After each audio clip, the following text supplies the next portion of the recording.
that it's usually in blue states. If it's in a red state, we're going there too. But it seems that it's heavily Democratic. And what they've done is so sad. When you look at the Minnesota scam, a lot of it has to do with Somalia. Nobody's calling out anybody, but a lot of it has to do with Somalia and plenty of others. And I believe the governor is complicit. I believe Ilhan Omar is complicit. I believe that your attorney general is complicit, and if they are, you're going to hopefully find out about it, and you're going to have to do what you have to do. If we found half of the fraud that's taking place in this country, and I think you have a chance of doing that, we would have much more than a balanced budget. That's the kind of numbers you're talking about. The theft is incredible. And I think JD will make, and Andrew will make a charge later on that local states should handle nursing homes and all of these things that the federal government shouldn't be involved in. It's too big. The federal government should handle military and a couple of other things. But when it comes to nursing homes, you saw where a young gentleman was going around and knocking on doors, and none of the nursing homes existed, none of the nurseries existed. The money that's being paid out, and the federal government pays for it. When you see all these people coming in illegally into our country, many criminals, many drug dealers, murders, 11,888 murders, and you look at California, and more come in, and yet they never had money, and yet they pay them. You know why they pay them? Because the federal government is charged with paying. We're not paying them anymore, and I said that. So these two really smart guys are going to be, I think it's going to, hopefully it's going to be JD's. This will not be like a Kamala where she was put in charge of the border and she never went there, JD, right? You promise? I promise, sir. Remember Kamala was put in charge. She was the border czar. She never went to the border. She never called any of the great border patrol. The border patrol testified. We never spoke to her in 4 years. And that was a disaster, but this is different. This is a different group of people. I think maybe before JD will ask Stephen Miller say a few words too, please. Thank you, Mr. President. Well, under President Trump's leadership, as we've seen, the illegal flow across the southern border was stopped completely. But what we found since President Trump came into office is that the Democrats have set up a system to funnel hundreds of billions and ultimately trillions of dollars to migrants that are in our country, oftentimes from places like Somalia. So as an example, ICE recently asked a group of illegal immigrants that were in detention whether or not they were receiving Medicaid. Half of them raised their hands and volunteered that they were on Medicaid. Just volunteered that. These are the ones who were hiding, right? They also asked illegal aliens how they pay their medical bills, and they said that if they don't have Medicaid, they go to hospitals, they get free care there, and they bill it to the taxpayers. So they aren't paying for any of their own health care in this country. This is one example. And we've seen this over and over and over again. So under President Trump's leadership, and then of course with JD and the head of the FTC, Andrew Ferguson, we're going to see the first ever effort in American history to reclaim the ultimately trillions of dollars that are stolen from taxpayers. I believe, and I know President Trump believes, that when this theft is exposed, we will see that if all of it were stopped, it would be enough to balance the budget. The extraction of wealth from American taxpayers to people who don't belong here is the primary cause of the national debt. And this is the first ever effort to shut that down. Thank you, Mr. President. First ever. And everyone else has been cheating for years. It's the first ever. And it's got to be stopped. I mean, it's got to be stopped. Think of it, Somalia is a third world, maybe a fourth world nation. One of the worst, one of the most dangerous. They don't have anything. They don't have councils. They don't have government. They don't have police. They shoot each other all over the place. They come here and they steal $19 billion. That's crazy. And Ilhan Omar, I hope this is part of it, but she married her brother, supposedly. I mean, there's a lot of documentation. That means she's here illegally and she's a congresswoman. And I hope you're going to be looking at that, or somebody is, all right? Because she's one of the ringleaders here. She's bad news, really bad news. She's so bad for our country. Anyway, JD, please say a few words. Yes, sir. Well, thank you, Mr. President. This is a very important whole-of-government approach to tackle the fraud problem. And let me just tell one story. One of the things that even before this executive order was signed that we were able to stop under the president's leadership is we saw evidence that in Minneapolis there were Somalis, primarily illegal immigrants, who were defrauding a Medicaid program that was meant to go to autistic children. So they were taking children who were supposed to get benefits, and they were claiming that their kids were actually autistic even though they weren't. And what did this mean? This meant two things. Number one, you had a lot of people getting rich off of the fraud while American citizens got poor. And the second thing that it meant is that you had autistic kids in Minneapolis, in suburban Minneapolis, who weren't getting benefits they needed because Somali fraudsters were literally stealing out of their pocket. It's got to stop. And unfortunately, that kind of fraud is one example of probably hundreds just within the state of Minneapolis, and then it's repeated and replayed all over the United States of America. When we first started talking about this problem, the president made it very clear he wanted us to take the fraud problem seriously because nobody had until he was president. We started to figure out one big hole that existed is that the agencies of the government weren't actually talking to each other. So Treasury would have evidence of financial fraud, but wasn't talking to the Department of Justice about it. Health and Human Services had evidence of Medicaid fraud, but wasn't talking to the Department of Treasury about it. So what this executive order does is force the entire apparatus of the federal government to do two things: stop the fraud of the American taxpayer and make sure that the benefits that ought by right go to American citizens go to American citizens and not to fraudsters. Andrew Ferguson will be the vice chair and is going to do a great job. If you're curious what's the difference between the vice chair and the vice chair is going to do all the work, and I'm going to take all the credit. Andrew. Yeah, look, millions and millions of Americans pay into these programs every day, and they expect to get something out of it. And this fraud is just siphoning money that millions of Americans pay to fund their hospitals, to fund their daycare centers, into completely fake businesses. It isn't just unfair to all of us as taxpayers who pay for all this. It's particularly unfair to the Americans who need this the most and watch this money leave their hospital, leave their school system, and go out to fraud. And that is why this effort is so important. And I think we've just begun really looking at this, but I think that one of the things we're going to find is that in a lot of these agencies, the previous administration was pretty lax about existing anti-fraud controls, and we're going to expose that too. I would take the word pretty out. I would change it with unbelievably lax. They weren't, it's not even lax. Lax is a good enough word. The previous administration was fraudulent. Okay, and I think that's what you're going to find also. And you know, we worked so hard, like most favored nations drug prices. For years, people have wanted. We paid the highest drug prices anywhere in the world by far, by 5 times, 6 times, 10 times more than London would be paying in New York, more than any city in Europe was paying than our cities. We would have a pill that would sell for $10 in Munich. In Germany, we sell for $10, and in New York it would be $130 or whatever. And we worked so hard, and we pulled it off. It's called Most Favored Nations.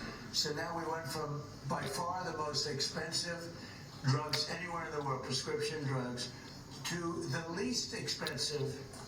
And I had to get all the nations to agree, and I don't want to bore you with how I did it, but I did it. Everyone said it was impossible to do, including the drug companies. And we did it, and we worked so hard on it, and we're going to save so much money for the people. And your drug prices are going to be dropping at levels never even, by 50, 60, 70, 80% in some cases. But you work so hard, and then you see them stealing $19 billion. It's like in one pocket, out the other. And I think Andrew and JD, I think they have maybe one of the most important jobs. Maybe it could be one of the most important things that we're signing because I really believe that they have an opportunity to do something so good for our country. You know, people talk about balancing budgets. You can't balance a budget when people are stealing $19 billion, and nobody's ever heard of anything like it. We had, I guess, in the same state, you went autism, where 4 or 5 years ago they spent $1 million.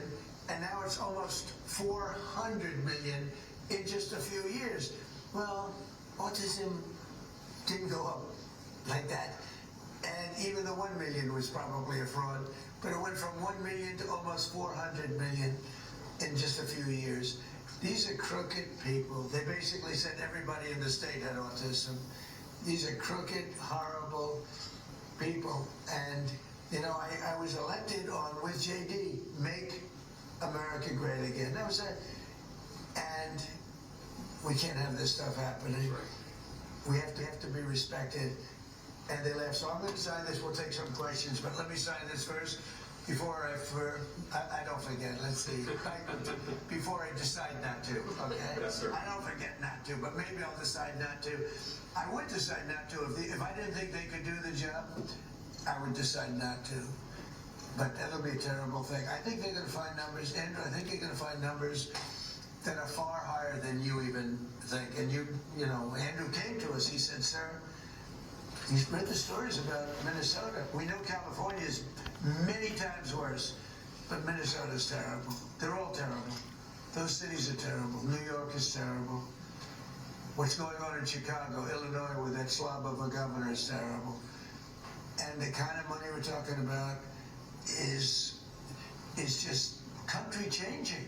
It's country changing when it's having a deficit to having a really profitable country where you can lower your taxes substantially for people. And I think you have an opportunity to do it. And I think you two guys are the right guy. If you guys can't do it, you've got a problem, because nobody else will be able to do it. Yes, sir. So I'll sign, and then we'll take some nice questions from our wonderful media.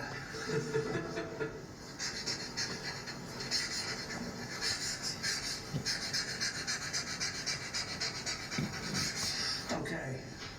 There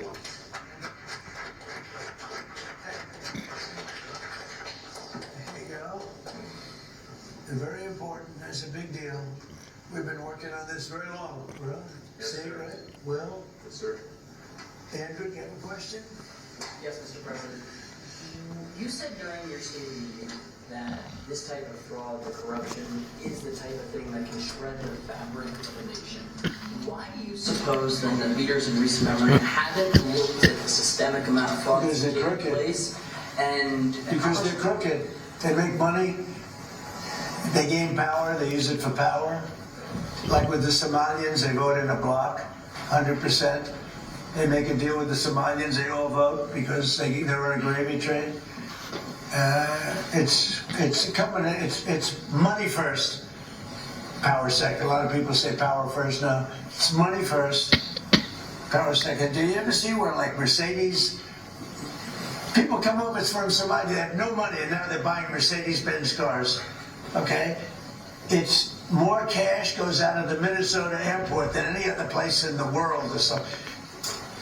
We're going to find it. And Minnesota is really bad. The governor's corrupt. The attorney general is totally corrupt. Just like the New York State attorney general, Letitia James.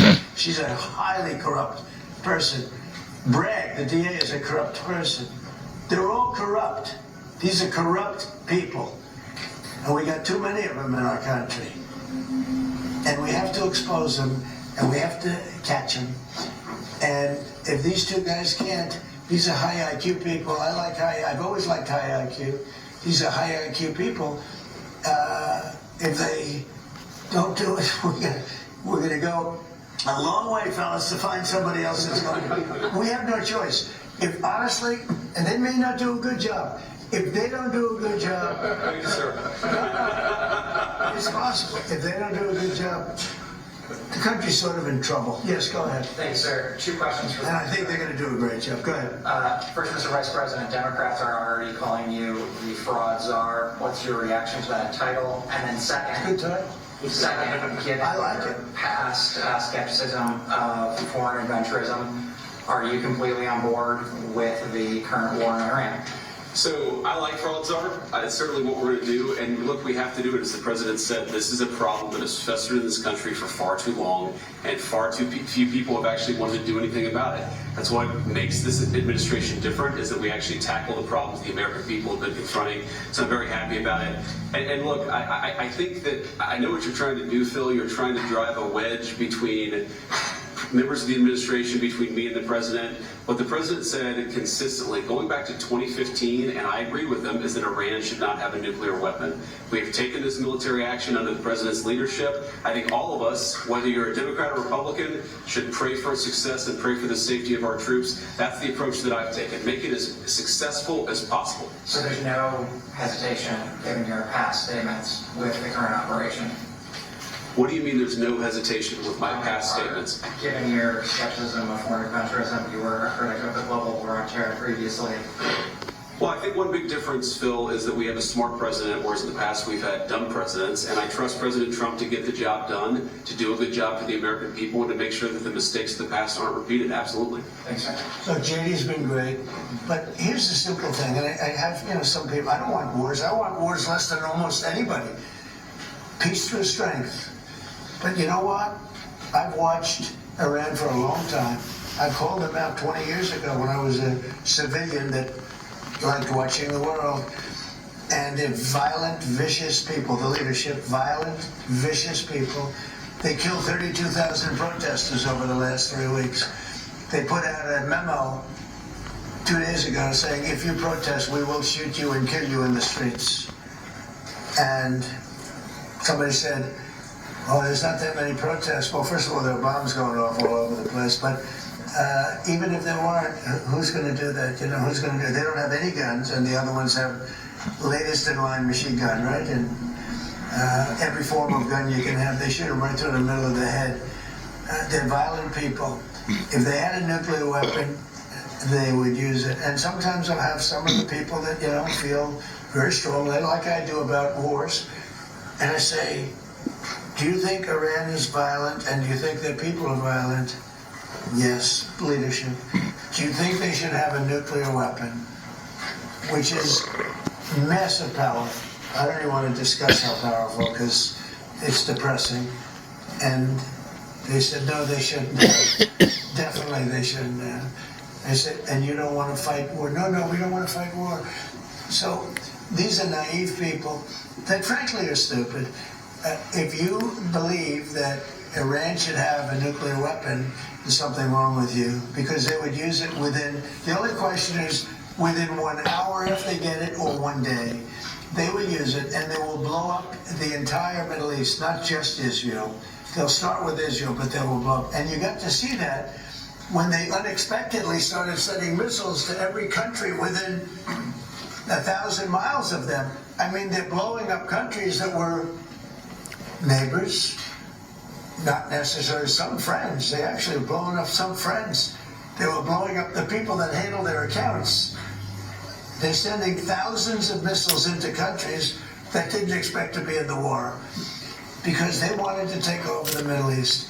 And if I didn't terminate Barack Hussein Obama's horrible Iran nuclear deal, which I did in my first term, one of the dumbest deals, perhaps the dumbest deal, because of the danger involved, you would have had them have a nuclear weapon 3 years ago, maybe 4 years ago. They would have used it, blown up the Middle East, and they would have then come after us.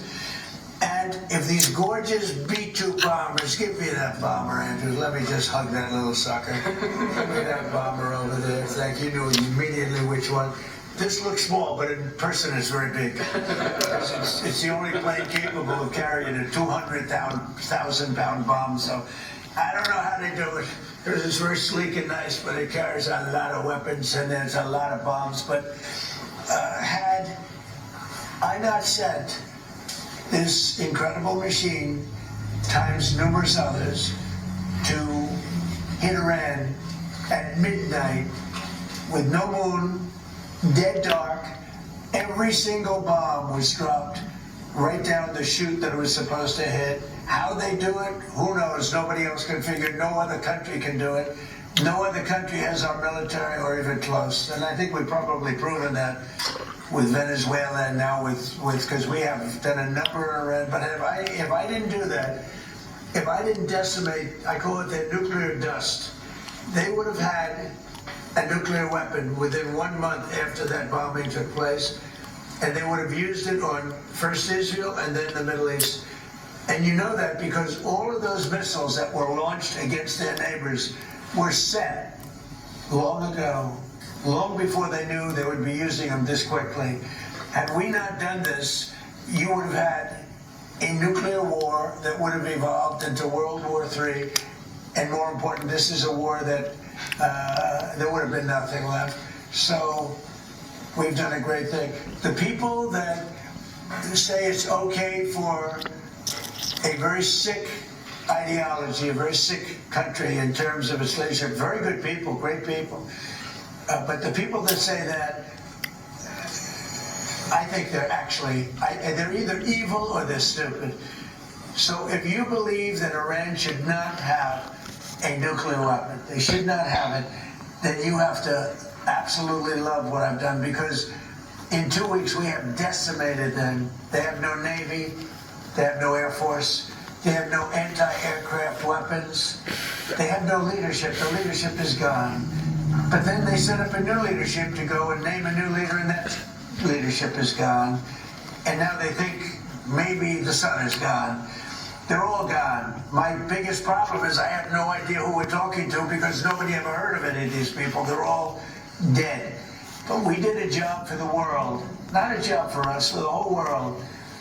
We took the worst country in 50 years and maybe longer from the ideological standpoint, a country that wanted to blow up the world, a country that is sick, and it has a religious fervor. And when you add religion, you know, people don't realize more people died in religious wars than every other war put together. And that's what you would have had here. And it was a terrible thing. I'm very proud of what we did. And I think JD understands better than most. If you give Iran a nuclear weapon, at least a very substantial part of the world would be blown up, and it'll be used almost immediately. Yes. Thank you, Mr. President. You don't mind if I keep this here, do you? Isn't that a beautiful thing? You know, I used to look at it, and I said, it's a piece of art, but how can it be effective? It's so stealth. Think of it, Peter. 1 in the morning, it flies in, and they say, sir, they're in Iranian airspace. And I say, oh, and I'm watching it from the Situation Room with a couple of other very smart people, including some good generals, real generals, not television generals. And all of a sudden you see that dive, they start diving, sure, and you see them 30,000, 20,000. Boy, I said, that was a lot. They went down fast to aim it. And they know they're coming, and they're smart, and they never saw them. And they're firing a little bit, but they don't know what they're firing at because they can't see a thing. And then you hear the biggest explosions that anybody's ever heard. Those are the biggest bombs. Outside of nuclear, those are the biggest bombs. And you say, what technology we have. What a great country. I built it, largely I built it during my first term. I built it. I did not have to use it this much in my second term. But we had an incompetent president. We had an incompetent administration. And if that group of people in any form, whether it's Kamala, him, it doesn't matter, would have had another 4 years, we would have had no country left. Yeah, please. Thank you, Mr. President. You say you're doing a job for the rest of the world. In your conversations with your counterparts, are they thanking you? What are their conversations like when you talk about this military conflict that's taking place in Iraq? Well, they should be thanking me, because many of them get 90%. China, as an example, should be thanking us, but I don't expect to thank you, but they should be thanking us. And Japan gets 95%, China 91%. Many of the countries, South Korea gets a tremendous percentage of their oil and therefore their energy from the Straits, or as they call it, the Strait. And they should be not only thanking us, they should be helping us. What does surprise me is that they're not eager to help. There are a couple, we'll be announcing some names. There are some that really were right up front. I would announce their name now, other than maybe they prefer it not being announced for whatever reason. I will say this, it's a lot easier to get people today than it was 2 weeks ago. 2 weeks ago, before we destroyed before we obliterated the country, before we took out, because they're down to about 8% of their missiles, they're down to a small portion of their drones, and we've demolished many of their factories where they make the missiles and the drones, and the rest are all following. Our military has been amazing. We hit Clark Island, took out every single thing in Clark Island except one thing. We left the pipes, because if we take out the pipes, it takes a long time to build them. And at some point, something is going to happen that's positive with respect to those pipes. But there are some countries that greatly disappointed me. And you know, I'm the one that got them to pay from 2% to 5% of GDP, NATO. And I get along great with those countries in NATO, but I always said, you know, the problem with NATO is we'll always be there for them, but they'll never be there for us. And when I hear the UK, which was sort of considered the Rolls Royce of allies, right? When you say they were the oldest and they were going to be there, and I say it would be really helpful if you'd send over a couple of ships, and if you have some minesweepers, which they do, be very helpful. And the Prime Minister is a nice man. I think he's a very nice guy. He says, well, I'd like to ask my team. I said, you don't have to worry about a team. You don't have a team. You're the Prime Minister. You can make a decision. Well, I have to speak to my people. I said, you don't have to speak to anybody. So it's very disappointing. And then after we obliterated them and destroyed their military, the whole thing, and it became a much safer zone, he said, we're going to send over 2 aircraft carriers. I said, I don't want them anymore. I don't want them after we win. I want them before we start. I don't need your aircraft carriers after we've already won. So, you know, those things are very disappointing. And you have to remember, we have 45,000 troops in Japan. We have 45,000 troops in South Korea. We have 45,000, 50,000 troops in Germany. We defend all these countries. And then, do you have any minesweepers? And they say, well, would it be possible for us not to get involved? I've been saying it for a long time. This is the greatest thing to come out of this. We spend trillions and trillions of dollars on NATO to defend other countries. And I always said, but if it ever comes time to defend us, they're not going to be there. Many of them would not be there. And we're going to have to start thinking more wisely in this country. Some have been very good. 1 or 2 have been great. I'll tell you, the great ones are at the right time. But there have been some that were right up there, Peter. They were right up there. They wanted to do it so much. Go ahead, Peter. Thank you. You were talking about Iran a couple times today and what they did after Epic Fury began. You said they hit Qatar, Saudi Arabia, UAE, Bahrain, Kuwait. Nobody expected that. We were shocked. Are you surprised that nobody briefed you ahead of time that that might be their retaliation? Nobody, no. The greatest experts, nobody thought they were going to hit. They were, I wouldn't say friendly countries. They were like neutral. They lived with them for years. Peter, they were going to take over the Middle East. They were going to knock out Israel with their nuclear weapon. But after we knocked out their nuclear potential weapon, they started building missiles, thousands and thousands of missiles. And they were going to do it with missiles while they developed. These are sick people. While they developed nuclear, somehow they were going to start at a different site, because that site was, you saw the site, the mountain. They were going to go into a certain area, which we know exactly where it is, and they were going to do that. And it's incredible what we've done. I tell you, the job we've done. You know, if I didn't terminate Barack Hussein Obama's Iran nuclear deal, you would right now, well, Israel would be gone, it would be incinerated, and probably the Middle East likewise. And remember, they got all of those missiles. And I heard they were sending missiles to UAE. I said, that's strange. You know, UAE is like the banker for Iran. They're like the banker. Qatar, their neighbors, they got along okay. Saudi Arabia, all of a sudden, Kuwait is getting hit. Bahrain is getting, all these countries are getting hit. There was no expert that would say that was going to happen. It's not a question of like, gee, should you have known? And if we did know, big deal. I mean, we have to do what we have to do. But we hit them so hard like nobody's ever been hit. We hit them very hard. And we've extinguished most of their missiles. We've extinguished most of their drones. We've extinguished most of the places where the missiles and the drones are built. We've fully extinguished 2 layers of leadership and probably a third, if you believe some stories. So we only have one thing, to have a little choke point, and they've used it very well for years, but it doesn't work. But I think this, if some of these countries that we've been good to for years, and maybe more important than that, some of these countries that get 90% and 95% of their energy from Hormuz, the Strait. Hormuz, a famous, wonderful, beautiful place, but you wouldn't want to be necessarily sailing a boat there right now. Okay, you know why? Not because of them, because of us. Because we've taken out their entire navy. We've taken out every one of their drone, they call it a drone layer, a mine layer. There's specific boats that are meant to put mines on. How would you like to have a nation that has 22 boats where their sole function, they're very different looking boats, you wouldn't want one for your family, they're not pretty.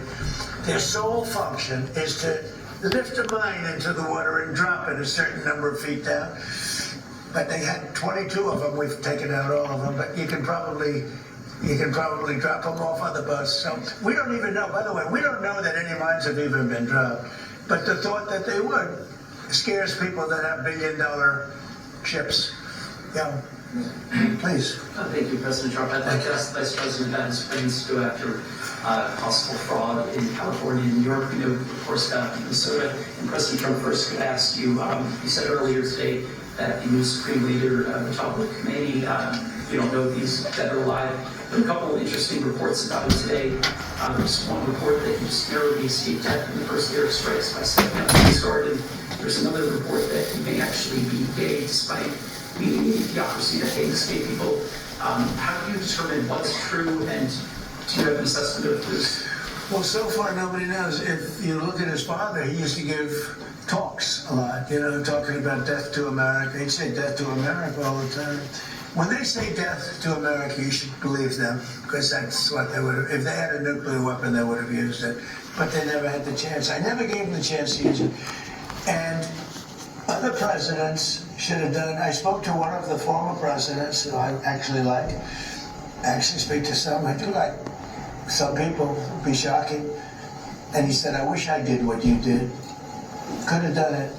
Other presidents, somebody should have done it. 47 years this went on. They call Iran the bully of the Middle East. And you could have never had the Abraham Accords. You could never have had peace in the Middle East. Now you're going to have peace. You could never do it with the dark cloud of a nuclear Iran. But Iran is a shell of itself. It's no longer a bully. It's the one that gets bullied. It's a bully that got beat up. We beat the crap out of them. And they deserve that. You know, when you see a soldier walking down the street without his arms, or being helped down the street because he's got no legs, or his face is blown to smithereens with no legs and no arms, those two, no legs, no arms, and a face that got racked. That was done by roadside bombs. That's the favorite weapon of Soleimani, who I killed in my first administration. General Soleimani, had I not killed him, that was the beginning of their downfall, because had he not gone, it's possible that we would not be this far advanced in destroying Iran, because he was a really good general. He was a vicious, horrible man, but he was a brilliant general. And he was looking to knock out 5 of our military bases at one time, and the man that died with him was his counterpart in Iraq. And they were working together, and they got hit real hard. And if that didn't happen, we would have had a problem. But maybe more importantly than that, he was really the master. Yeah, I had a small sandwich left in and there. they And I never left in found there. somebody to replace him in terms of the genius. I knocked him out, and that was a big step, knocking him out. But if we didn't get rid of the Obama deal, I terminated it against the wishes of my then Secretary of State. He was no Marco. Against the wishes of a lot of people at the time. You remember that, Peter? A lot of people. Had I not terminated, remember that, Stephen? You remember? They were like, oh, dude, this is not, that deal was a disaster. That was a road to a nuclear weapon. They would have had it 3 years ago. Don't worry about and it would fixing have anything, just rest. it would have been used, I would say, 2 to 3 years ago, and it would have been used in the Middle East. And by the way, after they were finished that, they were coming over here. They never got a chance to do it. I just want to ask you about something very interesting that you said twice today. That you talked to another former president of the Iran strikes. Was it George W. Bush? No. Was it Bill Clinton? I don't want to say. I don't want to say. Because Barack Obama? a member of a party, and they have Trump derangement syndrome, but it's somebody that happens to like me, and I like that person who's a smart person. But that person said, I wish I did it. Okay, but I don't want to get into who. Okay. I don't want to get him into trouble. Maybe, hey, you know what? Yeah, I think you probably know. You know, it's interesting. And maybe he'd be proud. And I could even ask him that, would you like me to reveal your name to Peter at Fox? Well, at least you have high ratings. Your ratings are through the roof, Peter. Thank you for noticing. Congratulations. All right, can I ask you another question? Yeah. If Iran, as you say, totally obliterated, got the missiles, got the first 2 rounds of leadership, Air Force gone, Navy gone, can we wrap this war up this week? Yeah, sure. Will we? I don't think so, but it'll be soon. Won't be long. And we're going to have a much safer world when it's wrapped up. It'll be wrapped up soon. We're going to have a much safer world. I had an obligation to do this. I didn't want to, I call it an excursion. I don't want to make this journey. And we had the highest stock market in history. We had low gas prices. Everything was good. And I know exactly, I know what, you're going to do it, and people are going to raise the price of oil, that's good. But I know that.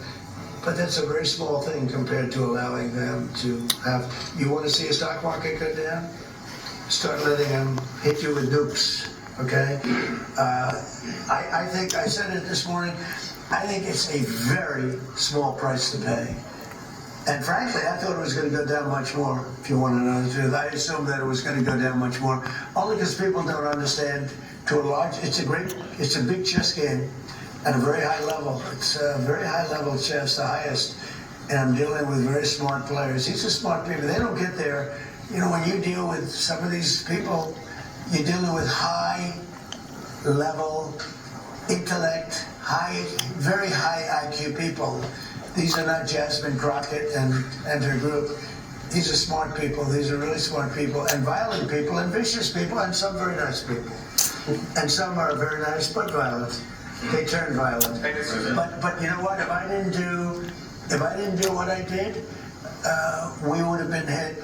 Number one, very important, was the termination of Obama's horrible deal, and number two, this beautiful plane hitting them 8 months ago, whatever it was, and taking out their nuclear capacity. That totally threw them for a loop.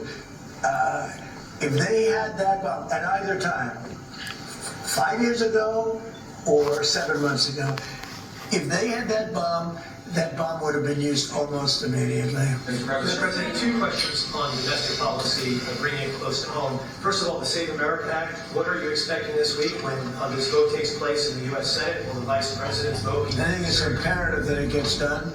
I'm not sure it is, you know. The Democrats have horrible policy. It's just incredible. But they stick together. It's the one thing they do. Their Supreme Court members stick together. Those appointed by a Democrat stick together. If Barack Hussein Obama appoints a member of the Supreme Court, that member never goes against him. And they're proud about it. They say, I don't give a damn if it's good or bad. That man appointed me and I'm never going to let him down. I don't say that's right, wrong. I just say they stick together. Republicans go the opposite way. If Donald Trump appointed me, I'm going to show the world that I can be totally just, that I can be independent of Donald Trump. He's not controlling me. And I don't want to control them. I just want to have smart decisions. They gave us a decision on tariffs the other day that won't change tariffs. I can do it a different way. I always knew I could do it a different way. This was a little quicker, a little easier, a little better. But they gave it a decision that could cost this country $5 $500 billion to pay people back, because now I have to start the tariffs all over again. Very simple. And what happens with the money I've already collected? Why didn't they say, starting from now, go the other way? $500 billion perhaps. It's so sad. But one thing about the Democrats, they stick together like glue. They impeached me twice for absolutely no reason, unanimously. Fortunately, the Republicans stuck together, and it was something. It was pretty wild. But the Democrats have horrible policy, transgender for everybody, open borders, men playing in women's sports. But the one thing they do have is they stick together, no matter how bad the policy. It's embarrassing to watch them try to defend it. And in a way, I say, as a Republican, I say, thank goodness they have bad policy, because you'd never beat them. We have something in there now, the Save America Act. Voter ID with a picture, right? That's a 99% issue. Even among Democrats, Democrats poll at 89% on that. And then they have proof of citizenship. And then they have no mail-in ballots. No mail-in ballots. We have no mail-in. You go to California, they send out like 38 million ballots. Some Democrats got 7, 8 ballots. Republicans are a lot of times calling in, where's my ballot? Where's my ballot? They're lucky to get one. Jimmy Carter, probably the greatest thing he ever did. I thought he was a nice man, not a great president, to put it mildly. How did his attack work out in Iran? Not too good. I think ours is slightly better, wouldn't you say? But Jimmy Carter, the one thing he did after he left with Scoop Jackson and some others, they formed a very elite council, a committee that came out and said very strongly, no mail-in ballots, because if you have, we're the only country in the world that has mail-in ballots like we do. The only country in the whole world. People have tried it. France tried it, and they went away. They're now doing paper ballots, watermark paper, which is very hard to cheat.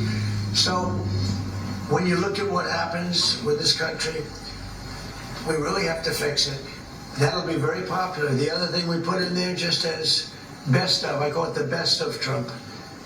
We have the 3 things I just said, right? But then I added on no men playing in women's sports, and I added in no transgender surgery, the mutilation of our children. We have no mutilation of our children, no transgender. I think they say that's an 80% issue. I think they're 99% issues, but whether they're 80% or 99%, the problem is we have a couple of Republicans. They shouldn't be allowed. They're horrible people, and they're willing to vote against anything. And we have all the Democrats who vote against it. So I think it hurts the Democrats to vote against it, because I'm going to instruct all the Republicans to say that so-and-so that they're running against voted against the saving of our children from transgender mutilation, right? That's pretty unpopular. They want men and women's sports. That's pretty unpopular. They want voter ID, but the Democrats don't. Everybody wants voter ID. Everybody wants proof of citizenship. And most people don't want mail-in voting because they know it's a fraud. Touches too many hands. I mean, the postman gets it, this one gets it, that one. So these are all issues that are in the 90s to 100. I would say some are virtually 100%. And the interesting thing is that way, not only with the Republicans, I'm not talking about leadership, I'm talking about they're that way also, most importantly, with the people. The people of our country want voter ID. The people of our country want proof of citizenship. And that includes 88%, 89% of Democrats. And I think the Republicans, Eric Schmidt, Rick Scott, Tim Scott, I speak to so many of them, they all want it. I hope John Thune can get it across the line. He's trying. I mean, he told me this morning, I spoke to him, he's trying. I think it'll be a very, very bad thing for our country if they don't. We're just asking for basic things. Think of it. You can't have voter ID. Do you know in California, if you ask a person to show their identification, they have the right to put you in jail. If you're an official and you say, "May I please see your identification?" you're subject to going to jail. That's how crazy it's gotten. With a low IQ person, you know, because Gavin Newsom has admitted that he has learning disabilities. Honestly, I'm all for people with learning disabilities, but not for my president. I think a president should not have learning disabilities, okay? And I know it's highly controversial to say such a horrible thing. The president of the United States, Gavin Newsom, admitted that he has learning disabilities, dyslexia, everything about him is dumb. But then he looked at the audience and said, "But I'm smarter than you," or something like that. That was pretty silly. So now on top of everything else, I call him a racist because it happened to be a black audience. I will tell you this. I think it was the worst interview I've ever seen of any human being in my life. Okay? Anybody else have any questions? Will it be necessary to use even a limited ground force to secure whatever nuclear material remains in Iran as part of that threat? No. And secondly, have you made a decision? You mean to go in and get it? Yes, sir. Why would I tell you that? And secondly, You know, I can't say it reporters. Sir, when you attack Carg Island, will you occupy Carg? They ask me these questions. And I don't want to be mean, but they're stupid questions. If any president answered those questions, they shouldn't be president. And secondly, sir, do you still plan to travel to Beijing at the end of this? I don't know. We're working on that right now. We're speaking to China. I'd love to, but because of the war, I want to be here. I have to be here, I feel. And so we've requested that we delay it a month or so, and I'm looking forward to being with them. We have a very good relationship, but because of the war, there's no tricks to it either. It's not like, oh, gee, I'm waiting. It's very simple. We got a war going on. I think it's important that I be here. You know?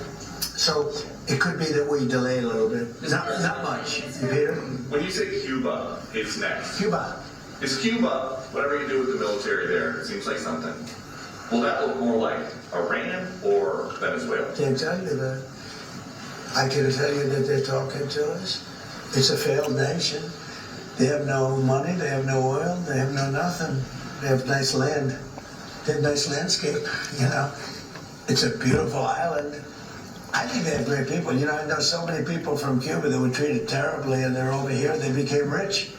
They're very entrepreneurial people, very smart. I know a lot from Florida, especially. There's so many people. A friend of mine started over with nothing. He's now the largest owner of gas stations in the country and stuff, and a Cuban.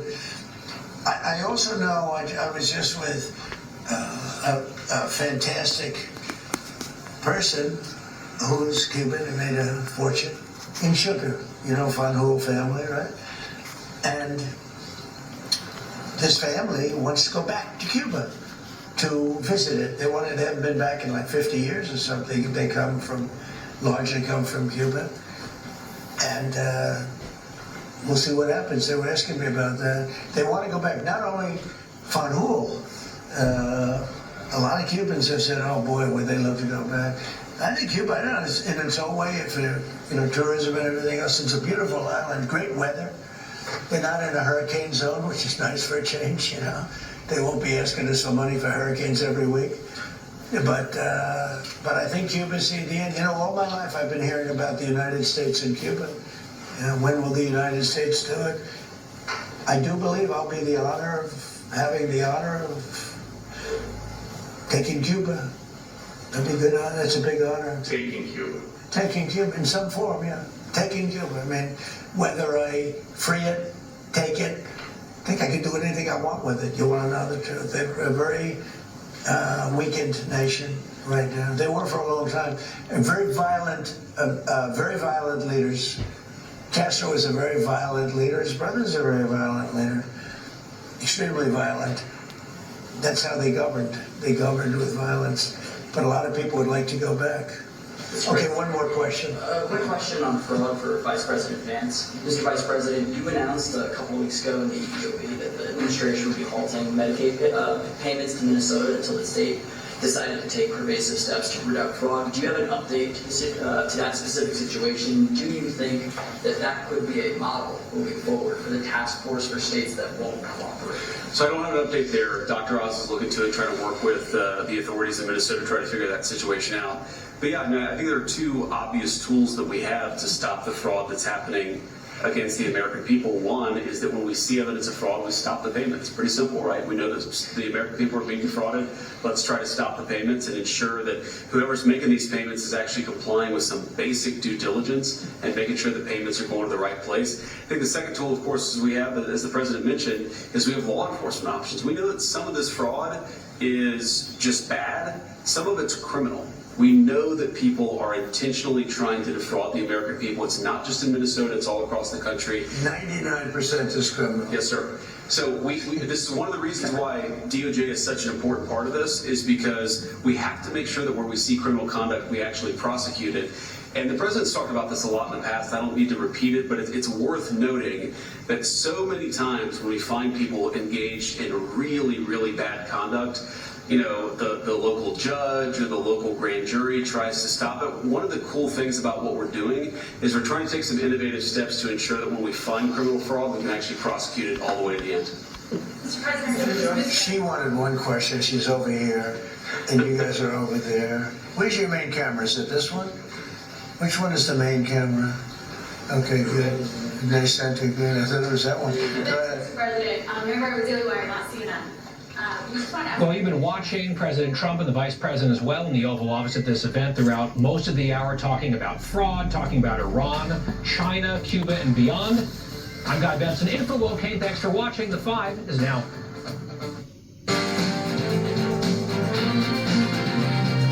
Hello, everyone. I'm Dana Perino along with Kaylee McEnany, Harold Ford Jr., Joey Jones, and Greg Gutfeld. It's 5 o'clock in New York City, and this is The 5.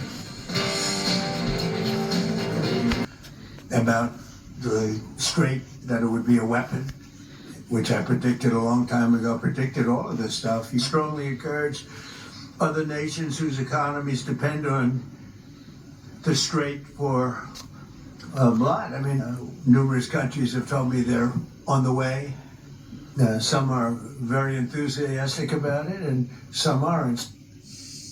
The president was also commenting on Iran's new supreme leader amid some pretty interesting reports. The New York Post claims that President Trump had a priceless reaction after U.S. intelligence told him that the new Ayatollah is probably gay and that his late father didn't think he was the right fit for the family business. But the president isn't even sure if the new guy is alive. Watch. They're saying that he lost his leg, one leg, and he's been hurt very badly. Other people are saying he's dead. Nobody's saying he's 100% healthy. And he hasn't spoken, because the Ayatollah would sit and he'd spew hate from a form of a throne. Not as nice as a throne. I like the English throne much better. But it was a fancy chair. And the liberal media's latest hot take, apparently America is no better than Iran, and Epic Fury is racist as well. It takes a certain amount of arrogance, and I'm also going to say it, a bit of racism, to constantly talk about people like they are savages. That is a word that we have heard Hegseth use. Our regime has secret police. They have secret police. Our regime is oppressing women. We're marginally better, and we're doing it for Christianity. They're doing it for Islam, right? I don't think Hitler was selling merch. No. Hitler was very serious on his awful project. Joey.